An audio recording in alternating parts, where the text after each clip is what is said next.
Primero ubíquese en el versículo, en el capítulo 11, versículo 31. 11:31. Aleluya. ¿Cuántos saben que Él vive? Gloria a Jesús. Te adoro, Dios. Aleluya. Él es fiel, Él es fiel, Él es fiel. Por encima de Él es fiel. ¿Estamos ahí? Amén. Amén. Génesis 11, verso 31, dice: y tomó Taré Abraham su hijo, y a Lot, hijo de Harán, hijo de su hijo, y a Sarai su nuera, mujer de Abraham, su hijo. Y salió con ellos de Ur de los Caldeos para ir a la tierra de Canaán. ¿Hacia dónde iban? Y vinieron hasta Harán y se quedaron allí. ¿Dónde se quedaron? Y fueron los días de Taré 205 años. Y murió Taré en Harán. Versículo 1 del capítulo 12 dice: pero Jehová había dicho. Diga conmigo: pero Jehová había dicho: Abraham, vete de tu tierra y de tu parentela y de la casa de tu padre a la tierra que te mostraré, y haré de ti una nación grande y te bendeciré, engrandeceré tu nombre y serás bendición. Amén. Manténgase ahí, su Biblia en mano igual.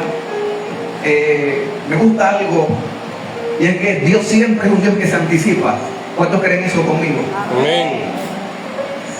Y Él siempre se anticipa con su palabra, siempre te da un sueño, una visión, te pone un sentir de que algo no debe ser así, de que mejor busques otra ruta, otra opción, otra alternativa a su nombre. Él siempre habla. La gente dice: pero ¿cómo habla Dios? Él habla de muchas maneras, pero se requiere una conexión para ser sensible a las formas en las que Él habla. El libro de Job dice que de una o dos maneras habla Dios, pero que el hombre que no entiende. Entonces el problema, Anexi, no es si Dios habla, es si podemos entenderle. Cuando puedes entender cómo Dios habla, te darás cuenta que has ignorado y que hemos ignorado muchas cosas. Así que en este pasaje que hemos leído, podemos entender por el versículo 1 del capítulo 12 que Abraham portaba una palabra. Diga conmigo: él portaba una palabra. Ahora, en el verso 31 del capítulo 11 dice que Taré, que es el padre de Abraham, toma a Abraham su hijo, toma a su yerna, a su nuera Sarai, toma también a su nieto Lot y emprenden un viaje. Ellos salen de Ur de los Caldeos. Dice que, aleluya, dice que iban hacia la tierra de Canaán. ¿Hacia dónde iban? A la tierra de Canaán. Amén. Pero dice que llegaron a la tierra de Harán y se quedaron allí. Quiero ampliar un poco aquí, porque el hecho de que iban a la tierra de Canaán habla de que había un destino, había un lugar establecido hacia dónde iban a llegar. Ahora, por X o por Y razón, ellos llegaron a la tierra de Harán y se quedaron allí. Teológicamente, Harán significa encrucijada, significa parada, significa detenerse a su nombre. Ahora, mira lo que acontece en la tierra en la que ellos se detienen. Dice el verso 32: y fueron los días de Taré, ¿cuánto? 205 años. Y murió Taré en Harán. Ahora, Harán no era el lugar hacia donde ellos iban, era Canaán. Pero en el lugar donde se detuvieron hubo muerte. Por eso es que es bien delicado, una vez tú entras en este camino, detenerte. Y me llevó Dios a aquella ocasión en la que yo estaba en un ayuno, creo que aquí lo he dicho, y en el 2017 yo ayunaba demasiado, quizás hasta en exceso. Y yo dije: wow, este año como que voy a coger un poquito más suave. Y en ese ayuno, Dios usó un varón para hablarme y decirme: ¿quién te dijo a ti que yo te llamé a ti a cogerlo suave? Dios habla a su nombre. Porque es peligroso cuando te detienes en el caminar del Señor. Porque la muerte te puede alcanzar. Y cuando hablo de muerte espiritual, muerte ministerial. Estabas destinada a ser un ministro o una ministra, pero te detuviste. Y el detenerte, aleluya, puede hacer que la muerte ministerial te alcance. Hay diferentes tipos de muerte. Está la espiritual, la física, está la ministerial.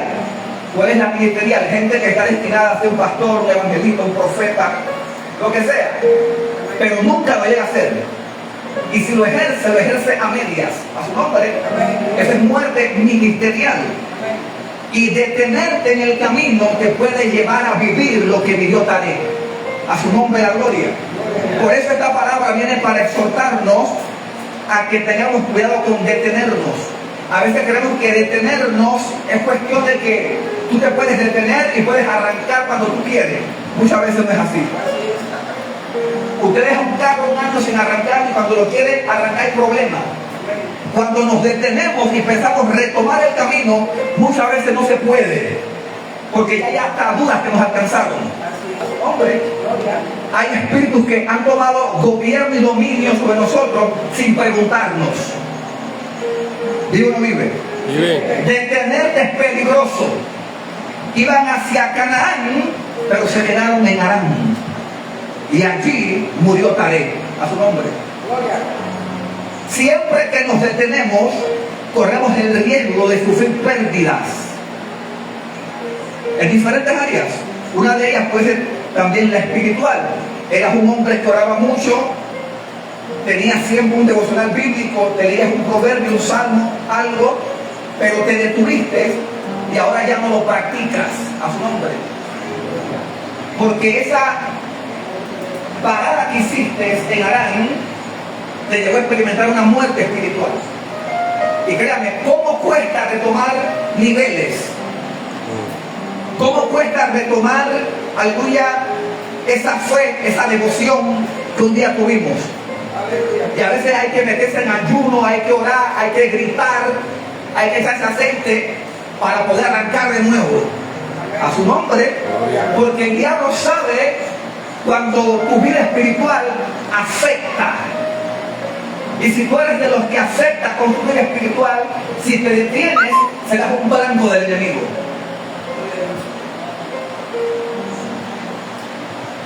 Recuerdo que en una ocasión una persona tuvo un sueño conmigo y veía 7 espíritus en el sueño.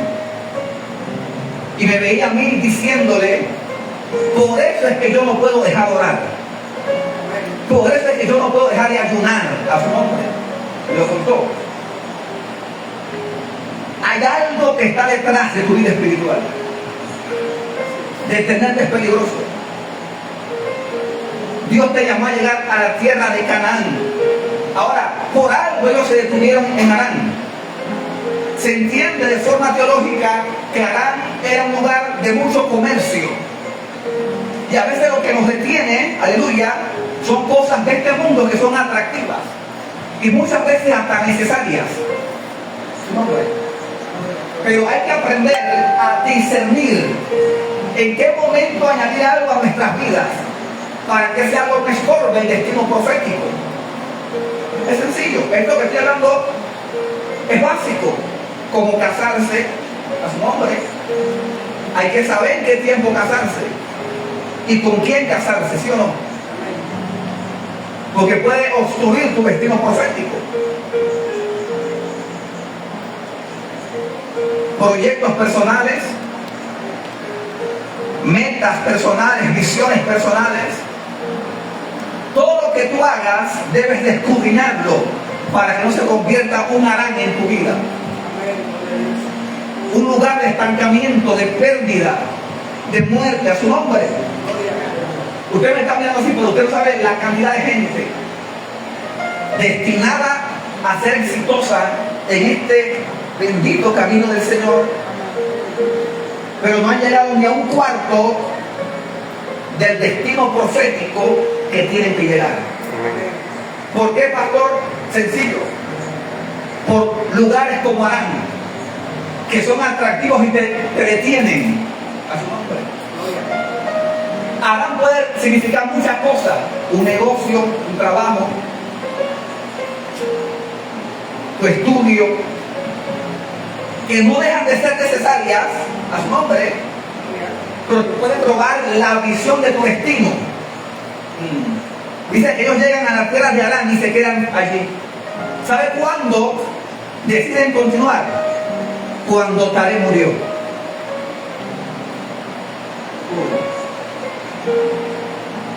Es duro cuando Dios tiene que utilizar procesos para hacerte entender lo que un día te mostró en sueños. Mire lo que dice el verso 1 del capítulo 12. Dice: pero Jehová le había dicho a Abraham: vete de tu tierra y de tu parentela. ¿Hacia dónde? A la tierra que yo te mostraré. Hello. A la tierra que yo te mostraré. Arán no fue la tierra que yo le había mostrado. La pregunta es: ¿por qué se detuvo? ¿Ah? Lo acompañado. ¿Por qué nos hemos detenido si aún no hemos llegado al destino profético que Él marcó? ¿Por qué te has detenido si aún tú sabes que no has llegado al nivel espiritual en el que Él te quiere? A su nombre. O sea, tú puedes sentir muchas veces que te falta un mundo por recorrer en este camino. El destino era Canaán, el destino era una tierra que Dios iba a mostrarle, pero se detuvieron en Arán. Las paradas en este camino son peligrosas. Hay gente que se ha detenido y nunca más ha vuelto a arrancar. Yo conozco gente, muchas y cercanas, con llamado, con ministerio, con talento. Gente que tiene el don de Dios, que hasta con el pecado que puedan cargar, tú los subes al altar y te ministran, quizás hasta con mayor excelencia que muchos de nosotros que estamos aquí, porque tienen el don a su nombre, pero se detuvieron. Y escucha algo: a veces hay una tristeza inexplicable que nos abraza. ¿Y saben por qué es? Porque tu alma sí sabe a qué fuiste llamada, a qué fuiste llamado. Y muchas veces tu alma no está de acuerdo con lo que estás viviendo.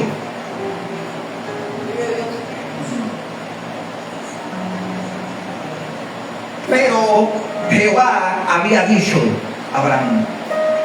Me gusta algo más de la escritura, y es que aunque en la tierra de Arán hubo muerte, dice el próximo versículo, pero Jehová había dicho a Abraham.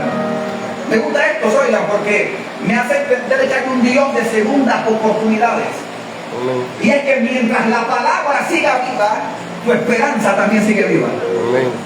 En aquella tierra hubo luto, hubo muerte, pero dice, pero Jehová había dicho, dando a entender que aunque hubo muerte, había una palabra que seguía viva. Que aunque había luto, había una palabra que estaba vigente. Quiero que entiendas algo. Y es que siempre lo que Dios te ha hablado estará por encima de cualquier proceso. Estará por encima de cualquier situación. Estará por encima de cualquier calamidad. Y es ahí donde se hace necesario retroceder y volver a retomar aquella palabra que Dios ha hablado. Note que esta expresión está en tiempo pasado. Dice, pero Jehová había dicho a Abraham. Hay algo que Dios te ha dicho que está por encima de lo que estás viviendo hoy. Alguien debería tomar eso. Amén. Hay algo que Él te habló, que te mostró en sueños, que está por encima de tu condición actual, que está por encima de tu dolor, que está por encima de tu proceso. Había un luto en Arán, pero Jehová le había dicho a Abraham.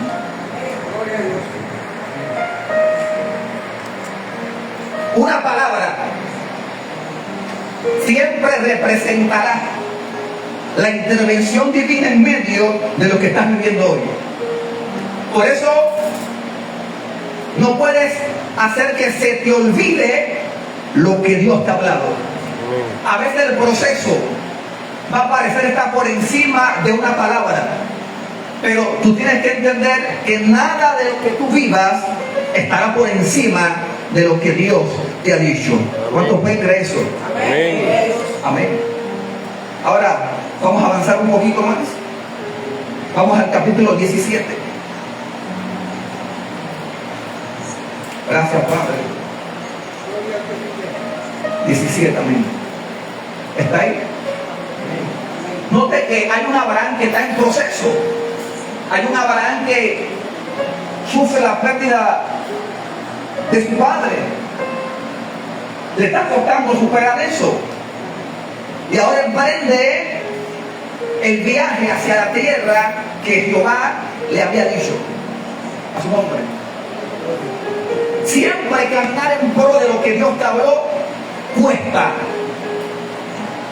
Eso no es que Dios me llamó a ser pastor, me llamó a ser adorador, me llamó a ser un profeta y tú vas a llegar sonriendo. No, no, no. Te van a suceder cosas que te van a moldear para poder pisar la tierra que Él te habló que te pertenece. Yo decía de que no siempre que tú recibes una palabra, la recibes en el nivel espiritual para creerla. Una cosa es que Dios te hable, otra cosa es creer lo que Él te habló. Y a veces para poder creer lo que Él te habló, tienes que meterte en un ámbito espiritual para no soltar esa palabra. A su nombre. Comienzan tus ayunos, comienzan tus vigilias, comienzan tus días de dormir en el piso. Yo lo practico a veces. Hoy no hay cama, hoy hay piso, a su nombre, para incomodar la carne, que es más mala que el diablo. A su nombre. Gloria. Porque tú necesitas llegar muchas veces a un nivel de fe donde pase lo que te pase, tú vas a seguir agarrada de la palabra. Así que Abraham está en proceso. Se muere el padre, llega a Canaán, a su nombre, bajo una promesa, bajo una palabra, pero aún no está viendo nada. Diga a alguien, mi fe está siendo formada. Mi fe está siendo formada. Ahora mire lo que dice el capítulo 17. Amén. Dice, era Abraham de edad de 99 años cuando le apareció Jehová y le dijo, yo soy el Dios Todopoderoso. Anda delante de mí. ¿Y sé qué? Dice perfecto. Amén. Muy rápido. Hay un Abraham, aleluya, que tiene promesa, tiene palabra, pero tiene algo que le está bloqueando el cumplimiento. Así que Dios se le aparece y dice, Abraham, quiero que andes delante de mí y que seas perfecto. La expresión anda delante de mí implica conducta, implica comportamiento, implica reaccionar a su nombre. Dios le está diciendo a él, yo quiero que tu comportamiento, que tu conducta sea perfecta delante de mí. Amén. Hay gente que dice, no, que aquel perfecto es Dios. Claro que solamente Dios. Pero muchas veces esa expresión es para justificar nuestras debilidades y nuestra falta de compromiso con la palabra. Amén. No, aquel perfecto es Dios. Nadie es perfecto, se sabe. A su nombre. Oh, yeah. Pero Él dijo, anda delante de mí. Sí, y sé perfecto. O sea que tú puedes andar delante de Él sin perfección. ¿Estamos aquí? Ahora, no era un capricho divino que Abraham se ajustara. Porque mire lo que dice el verso siguiente. Sígame la lectura. Dice, y pondré mi pacto entre mí y ti, y te multiplicaré en gran manera. Sígame ahí. Verso 2. Dice, y pondré mi pacto entre mí y ti, y te multiplicaré en gran manera. Escucha esto. Wow. Tremendo. Anda delante de mí y sé perfecto. Luego dice, y pondré mi pacto. En otras palabras, Abraham, entre tú y yo no habrá pacto a menos que seas perfecto. Porque la palabra pacto implica compromiso. Yo está diciendo, yo quiero comprometerme contigo, pero quiero que hagan los ajustes necesarios. Recuerde que el matrimonio es un pacto y nadie se casa con cualquiera. ¿O sí? ¿No? Usted por lo menos echa unos días. ¿Y eso no? Bueno, como ahora tú es virtual, a su nombre, anda delante de mí, sé perfecto, dice, y pondré mi pacto. O sea, no habrá compromiso hasta que vea perfección en ti. Oh, Dios mío. Hay grados y niveles de bondad divina. Dios es bueno para con todos, pero hay gente con la que tiene compromiso. O sea, usted puede ser, o sea, te ha pasado, Catherine, que alguien en la calle requiere de una ayuda y tú tomas eso, toma $1, toma $1. Pero hay otros con los que tú tienes que compromiso y es distinto a su nombre. Niveles de bondad que se desatan cuando comienzas a tener un compromiso con Dios. Ya no es cuestión si Él te quiere bendecir, hay un compromiso. Ya no es cuestión si la puerta se abre, hay un compromiso de Él de abrírtela. A su nombre. Anda delante de mí, sé perfecto, y entonces pondré mi pacto. Escucha esto. Dice, y te multiplicaré. ¿Y qué? En gran manera. Y te multiplicaré en gran manera. Escucha esto.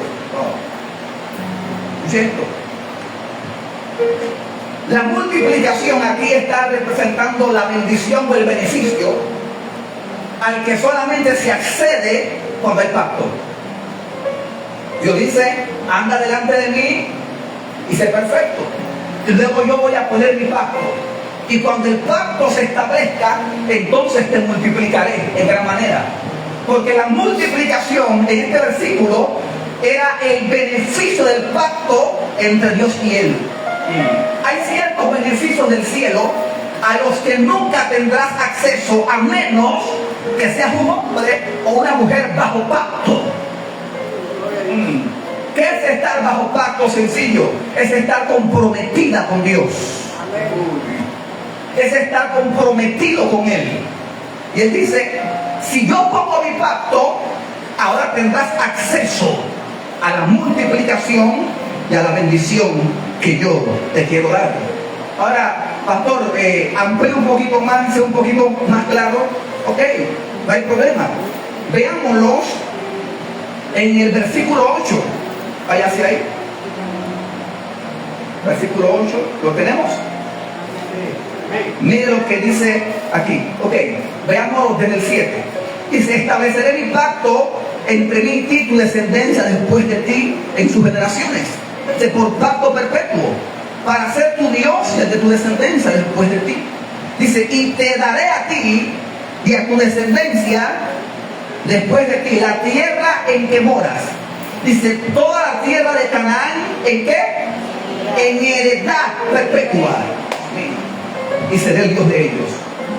¿En qué? En heredad. Repítame eso, en heredad. ¿A qué le suena eso? Herencia. Oh, herencia. Uy, escucha esto. Nítido, ¿eh? Porque solamente las mujeres casadas o bajo pacto tienen derecho. ¿A qué?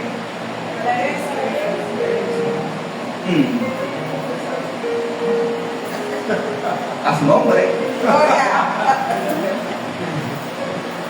Usted y yo conocemos personas que tienen una relación o un vínculo conyugal sin pacto, ¿sí o no? ¿Qué pasa si el cónyuge muere? ¿Hay herencia o no? Eso implica, recuerde que toda verdad es paralela. En ese sentido, esto implica de que un hombre, una mujer, un joven, sin compromiso o pacto con Dios, se puede congregar la vida entera y no heredar el reino de los cielos. Porque para heredarlo hay que estar bajo pacto. Por eso él dice, yo les voy a dar toda la tierra por heredad. A su nombre. Hay cosas a las que solamente tendrás derecho cuando seas un hombre y una mujer bajo pacto. Dios no hace pacto con todo el mundo. Hace pacto con los que deciden perfeccionarse. Por eso ahí dice, anda delante de mí, sé perfecto. Entonces pondré el pacto. ¿Estamos aquí? Ahora, mira lo que ocurre, porque hay una Abraham que comienza como a entender el asunto. Hay una Abraham que como que entiende que es posible que lleve 15 años congregándose y de nada le haya valido. Por eso dice el verso 4, el 3, dice, entonces, ¿me sigue? Entonces Abraham se postró sobre su rostro.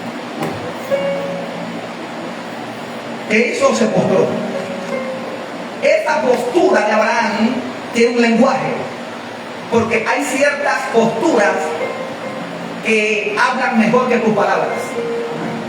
Se postró sobre su rostro, símbolo de humillación, símbolo de un hombre que está reconociendo que en realidad hay cosas que cambiar, símbolo de un hombre o de una iglesia que está entendiendo que para poder que Dios tenga compromiso con ella hay que perfeccionar el corazón, hombre, y se postró en tierra. Y cuando Abraham se postra en tierra, ¿quién me lee el verso siguiente? Y Dios habló con él diciendo, ¿qué? He aquí mi pacto contigo. Hasta ahí. He aquí mi pacto es contigo. En el verso anterior, él dice, yo pondré el futuro. Mi pacto. ¿Cuándo? Cuando perfecciones. Pero ahora Abraham reconoce y se postra. Y dice Dios, ahora mi pacto es. Hombre. Dios ahora está dando en respuesta de su acción. ¿Sabes por qué? Alguien diría, no, pero es que, ¿cómo fue tan rápido? Si debería Abraham ser probado, un proceso. No, es que la perfección no comienza afuera, comienza adentro. Una vez él se postra, Dios entiende que hay un Abraham que comenzó el cambio. A su nombre, porque los cambios comienzan adentro y se evidencian afuera. Vive Jehová.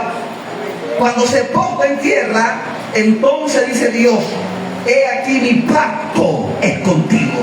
Wow. Dígame.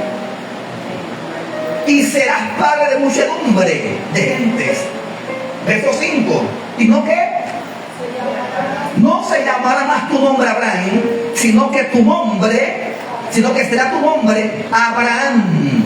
Escuche los tiempos de cada verbo. Dice, porque te pondré. Sí, no. Porque te he puesto. Porque tú arrancas y también Dios arranca de una vez. Porque te he puesto por padre de muchedumbres. Escuchen algo bien delicado aquí. Y es que después que el pacto se establece en éxito, Dios dice, tu nombre ya no será Abraham, ahora será Abraham. ¿Por qué? Porque no, es que ahora hay pacto. Por eso es que una mujer cuando entra en pacto matrimonial le cambia el apellido. Su nombre. Hay un apellido de casada, ¿sí o no? Tú eres fulana de tal, de caballero, de Ortega, a su nombre. Porque el pacto te cambia la identidad. Voy a repetir eso. El pacto te cambia la identidad. Quien tenía derecho a heredar la tierra no era Abraham, era Abraham. Padre amado.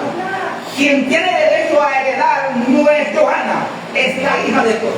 Amén.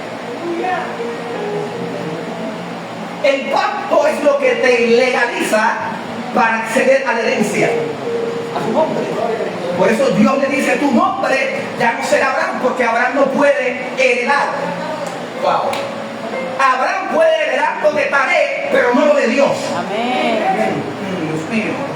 Nexi puede heredar lo de su padre biológico, pero no de su padre celestial. A menos que entre bajo pacto.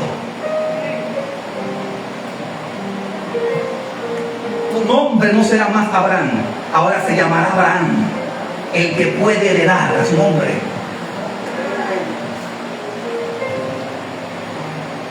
El pacto te establece como un hombre y una mujer autorizada para acceder a la herencia del Padre. Me gusta algo aquí,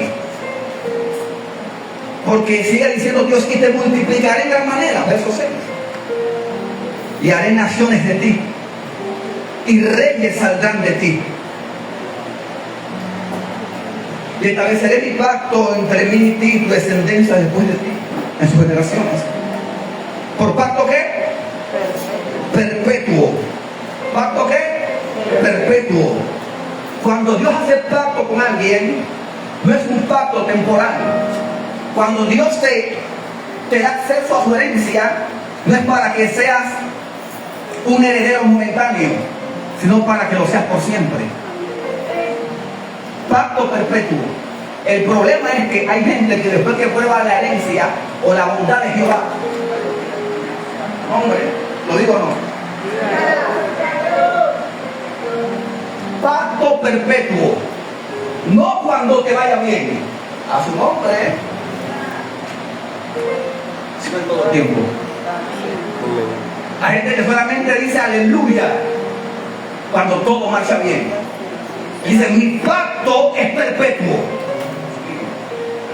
Entendiéramos un poquito más eso. Mi compromiso contigo no es solamente la abundancia, sino también cuando se te seca el arroyo como Elías. Mi compromiso contigo no es cuando te contratan, sino aún también cuando te despiden. Si entendiéramos eso. Pacto perpetuo. Mi compromiso contigo no es cuando todos te aman, sino aún cuando te rechacen.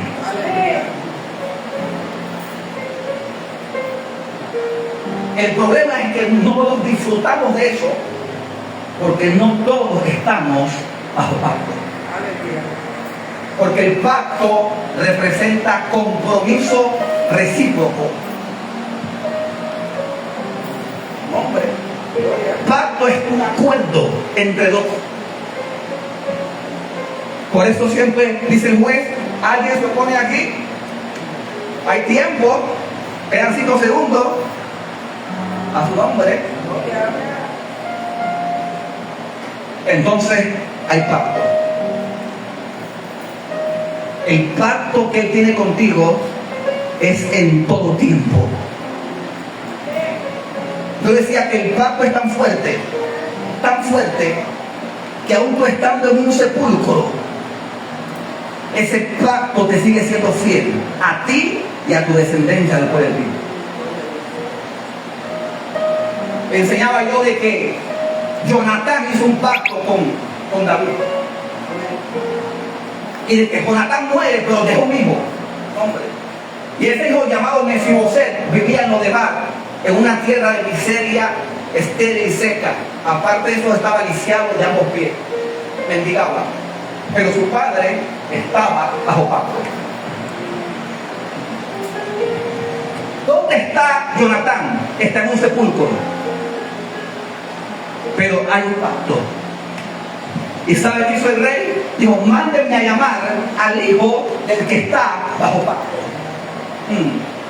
Y le dijo: Mefiboset, desde hoy tú vas a comer en mi mesa. Qué locura. Porque Mefiboset en su condición no podía estar en la mesa del rey, porque era como un oprobio a su nombre. No era digno de estar ahí, pero el pacto lo condicionó para estar donde no podía estar. Pablo mío. Cuando tú estás bajo pacto, tendrán que soportarte donde no te quieren. Recibo la palabra, Señor. Porque el pacto es por legalidad. Estoy legal aquí. No estudié, pero estoy legal a su nombre. Pero estudie usted. Legalidad. si entendiéramos lo necesario que es estar bajo pacto, entenderíamos que hay cosas que estamos orando para que nos lleguen, que si estuviésemos bajo pacto nos perseguirían.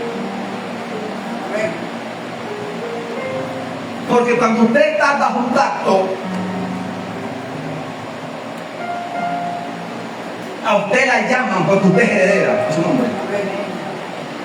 Usted no anda averiguando ni que no, la llaman. Usted fue la de Ortega, sí, ok, venga acá. Estás bajo pacto, a su nombre. Cuando estás bajo pacto hay cosas que no se pelean, te pertenecen.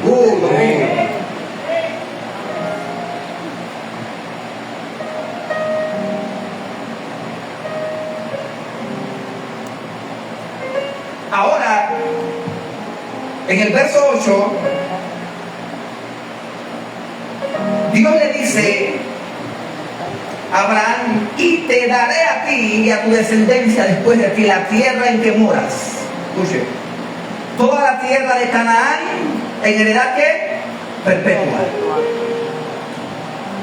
Me gusta algo aquí.